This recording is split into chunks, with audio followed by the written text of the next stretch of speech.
Spiritual formation. Greetings, everyone. This is Dr. Gary, and thank you for giving me a few moments of your time to go on this learning journey of all things that's meant to form us spiritually. Today, we're going to be looking at freedom and diversity in this topic that we have been on now for a number of days, and we continue this journey.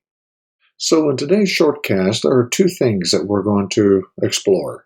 First of all, I want to summarize the case for disciplined freedom in engaging Christian spirituality, and then propose a devotional pattern for your life that reflects disciplined freedom. So here's the key takeaway in this. Focus on who and why, not where, when, and how. One of the shocking things about New Testament worship, as important as worship is, there's almost nothing in the New Testament about how.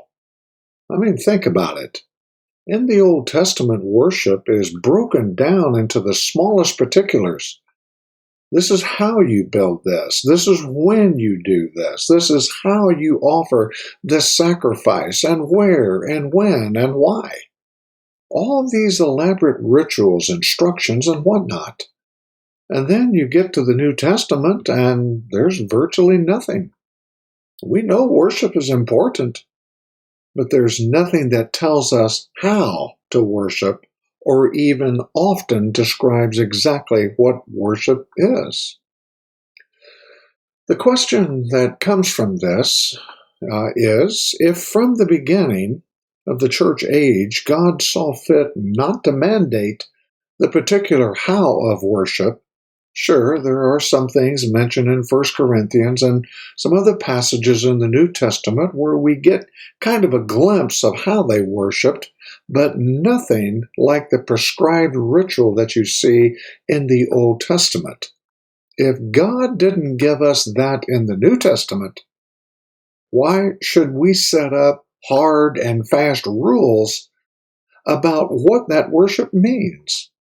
This is not to say that the how is unimportant. Certainly things aren't appropriate within the church context.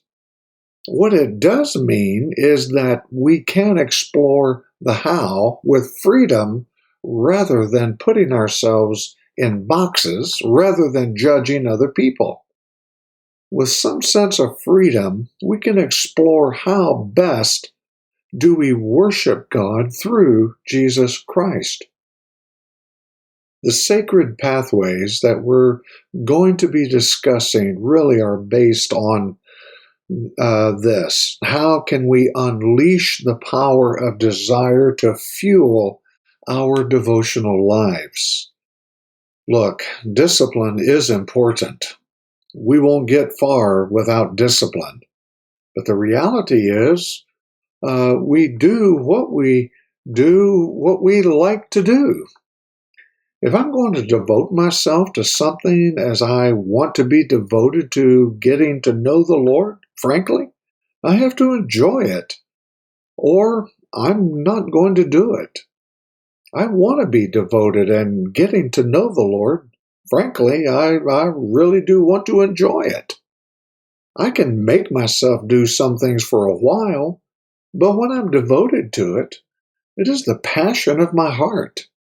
So if I know I was made and created to be in a relationship with God, and how do I find a spiritual pathway lets me express it so that when I wake up, I can't wait to spend time with the Lord. These pathways that we're going to be talking about are the basis of research from the author Gary Thomas in his book, Sacred Pathways, 9 Ways to Connect with God. It is an excellent resource. There is a study guide that goes with it, and no, this is not an affiliate anything. I just find that this is very helpful to explore and even to expand my horizons of what it means to have that pathway that works best As we go through this, you might see yourself in more than one of these pathways, and that's okay. But I want you to be open to this learning system that we're going to be exploring. I mean, I've never enjoyed running. While I've had some success in running, it's never been a burning passion. Weightlifting, however, is a different story. I love to lift weights in a total body exercise program. However, many fail at certain exercises because it's just not their passion. When you are passionate about an exercise program, your level of success increases exponentially. Enjoy the freedom that God gives us to explore our best practice in devotional growth. Well, thank you for giving me these few moments of your time on this learning journey of what it means to be formed spiritually. Again, as always, thank you for sharing this content on your social platform so that others can know about this opportunity to grow and learn. And we would appreciate it so very, very much. Until we can meet again, we bid you Godspeed. Bye for now.